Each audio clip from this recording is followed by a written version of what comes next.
El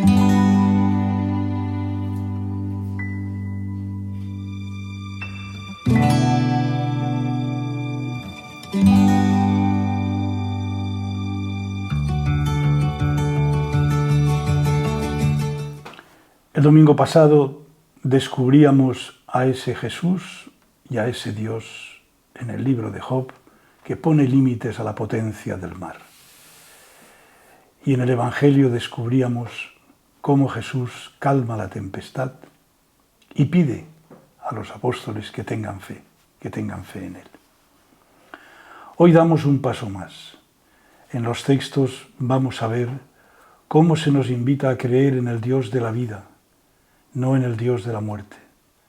A creer que Dios reina entre nosotros, que Jesús está presente entre nosotros como resucitado y que hemos de descubrirle y que hemos de descubrir su capacidad de dar sentido a las muertes en nuestra vida y en nuestra historia, y a la muerte muchas veces sobredimensionada por nuestro miedo y por nuestro temor, darle sentido porque es la puerta de la resurrección y la vida eterna. 13º domingo del tiempo ordinario, ciclo B, 30 de junio 2024. Lectura del libro de la sabiduría. Dios no hizo la muerte, ni se complace destruyendo a los vivos. Él todo lo creó para que subsistiera, y las criaturas del mundo son saludables. No hay en ellas veneno de muerte, ni el abismo reina en la tierra, porque la justicia es inmortal. Dios creó al hombre incorruptible y lo hizo a imagen de su propio ser. Mas por envidia del diablo entró la muerte en el mundo y le experimentan los de su bando. Te ensalzaré, Señor, porque me has librado. Te ensalzaré, Señor, porque me has librado y no has dejado que mis enemigos se rían de mí. Señor, sacaste mi vida del abismo, me hiciste revivir cuando bajaba a la fosa. Tañed para el Señor, fieles suyos, dad las gracias a su nombre santo. Su cólera dura un instante, su bondad de por vida. Al atardecer nos visita el llanto, por la mañana el júbilo. Escucha, Señor, y ten piedad de mí. Señor, socórreme. Cambiaste mi luto en danzas, Señor Dios mío, te daré gracias por siempre. Te ensalzaré, Señor, porque me has librado.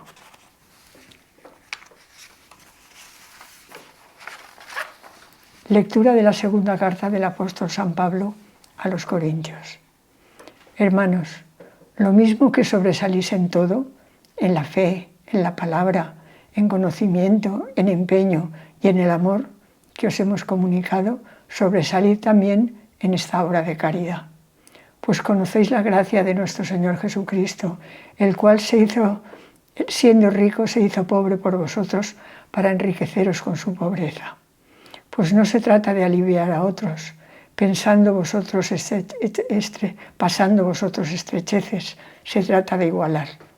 En este momento vuestra abundancia remedia su carencia, para que la abundancia de ellos remedie vuestra carencia. Así habrá igualdad.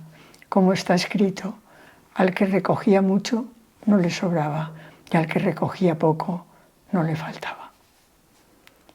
Lectura del Santo Evangelio según San Marcos. En aquel tiempo Jesús atravesó de nuevo en barca a la otra orilla. Se le reunió mucha gente a su alrededor y se quedó junto al mar. Se acercó el jefe de la sinagoga, que se llamaba Jairo, y al verlo se echó a sus pies, rogándole con insistencia: «Mi niña está en las últimas. Ven, impón las manos sobre ella para que se cure y viva». Se fue con él y lo seguía mucha gente. Llegaron de casa del jefe de la sinagoga para decirle: «Tu hija se ha muerto. ¿Para qué molestar más al maestro?». Jesús alcanzó a oír lo que hablaban y le dijo al jefe de la sinagoga: «No temas, basta que tengas fe». No permitió que lo acompañara nadie más que Pedro, Santiago y Juan, el hermano de Santiago. Llegaron a casa del jefe de la sinagoga y encuentra el alboroto de los que lloraban y se lamentaban a gritos, y después de entrar les dijo: «¿Qué estrépito y qué lloros son estos? La niña no está muerta, está dormida. Se reían de él, pero él los echó fuera a todos y con el padre y la madre de la niña y sus acompañantes entró donde estaba la niña. La cogió de la mano y le dijo: Talita cumi, que significa: contigo hablo, niña, levántate. La niña se levantó inmediatamente y echó a andar. Tenía 12 años y quedaron fuera de sí, llenos de estupor. Les insistió en que nadie se enterase y les dijo que le dieran de comer a la niña. Una vez más, el libro de la sabiduría nos invita a reflexionar sobre el tema de la vida y de la muerte. Dios no es un Dios de muertos, Dios es un Dios de vivos y un Dios de lo positivo. En su creación, Dios ha querido lo mejor para cada uno de nosotros. Estamos llamados por esencia, por ser criaturas creadas por Dios, a imagen de Dios, a imagen de su propio ser. Estamos llamados a la inmortalidad, a la vida eterna, a vivir de la resurrección. E intenta el libro de la sabiduría dar una explicación de esa realidad de la muerte. Y esa realidad de la muerte es por el diablo, que entró la muerte. Es una manera de explicarnos que Dios crea la vida y el diablo nos trae la muerte. El segundo texto de San Pablo a los Corintios, una vez más, nos emplaza a la solidaridad profunda. La fe en la palabra, la fe en Dios, nos tiene que llevar a vivir el amor profundo que es el ágape, la caridad. Porque esa gracia de Dios se nos ha dado para que vivamos compartiendo solidariamente con aquellos que más lo necesitan. Por eso Jesús, dice San Pablo, nos recuerda, siendo rico se hizo pobre, y se hizo pobre por nosotros, para que la paradoja, la pobreza, sea la que nos enriquezca. Y en consecuencia, se trata de aliviar a otros pasando vosotros estrecheces. No se trata de eso, sino que se trata de igualar, vivir una sociedad más igualitaria. ¿Y por qué? Porque es una sociedad más fraterna, más solidaria, más caritativa.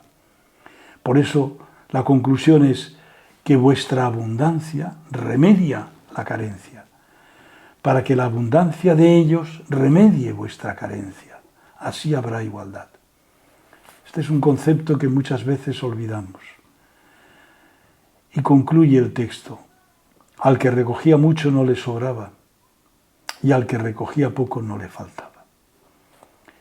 Nos está diciendo cómo tiene que ser una auténtica sociedad cristiana, en la que la igualdad, este término que aparece 2 veces, no el igualitarismo, sino la igualdad profunda, que nace del amor de Cristo y del amor de Dios, de sentirnos criaturas y hermanos los unos de los otros. Y en el Evangelio de Marcos vemos el texto muy conocido de la resurrección de la hija de Jairo. El famoso texto del Talita cumi, estas palabras en arameo que pronuncia Jesús: contigo hablo, niña, levántate. ¿Qué nos está diciendo el texto? El texto nos está diciendo 2 elementos, 2 cosas muy importantes.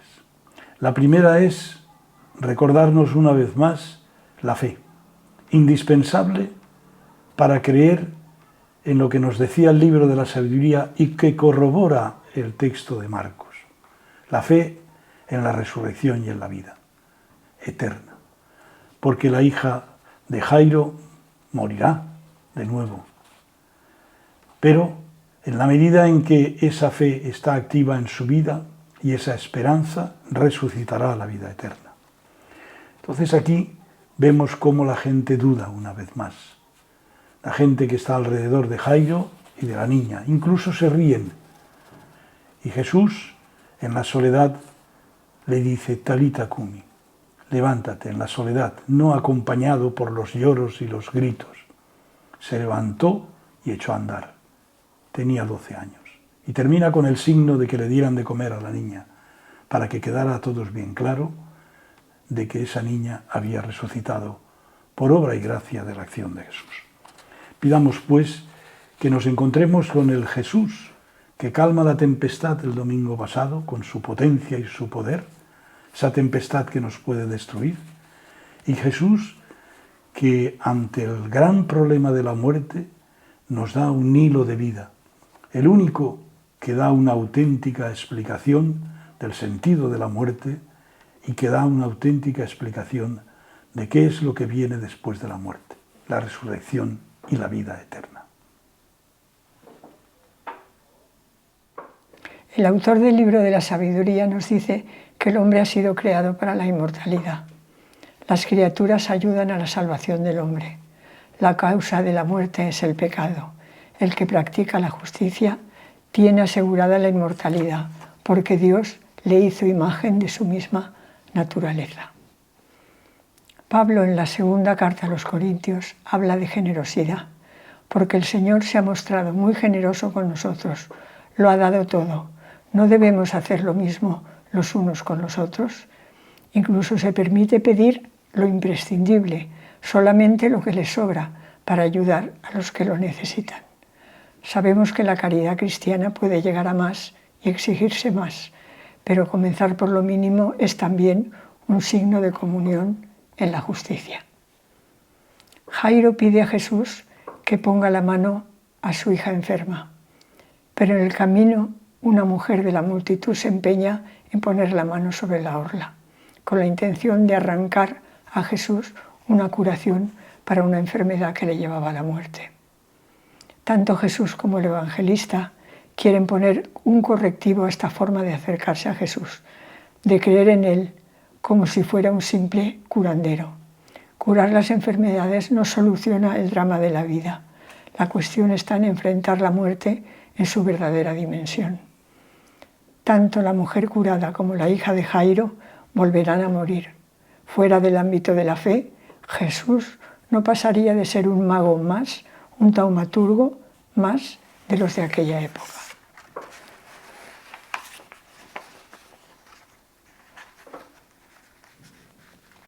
Cuando llega Jesús a la casa de Jairo, solo encuentra llanto, pero la muerte es una puerta a la vida. Con sus famosas palabras en arameo, Talita Kumi, Jesús hace que la niña se levante. Es un signo de cómo ve Jesús la muerte, un sueño, un paso. La niña despierta sí, pero volverá a morir un día. Solamente el milagro de la verdadera muerte nos lleva a la verdadera resurrección. En ese momento las palabras de Jesús tendrán todo su sentido. La niña no está muerta, sino que está dormida. Entonces logrará pasar a una vida distinta. Y a esa vida se entra desde la fe, desde la confianza en el Dios que nos ha creado para vivir eternamente.